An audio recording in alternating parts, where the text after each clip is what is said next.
Hi, today I'm for the VIVO X90 Pro and I'll show you how to create home screen folders on this device. So first we should hold for a while the application and drag this up to another one, and by this way we just successfully created the new home screen folder.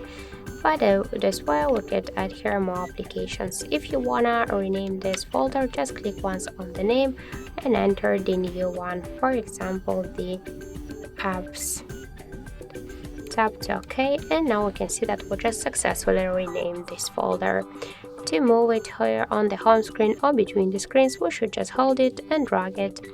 To remove the application from the folder, you should just hold the app and drag it to the home screen if you want to stay with this application on the home screen, but if you want to remove it from the home screen from the folder, hold it and tap to remove icon. So also we could just rename the folder just by hold it for a while, tap to rename, and renamed it. And that's it. So thank you for watching, and if you find this video helpful, don't forget to leave a like, comment, and to subscribe our channel.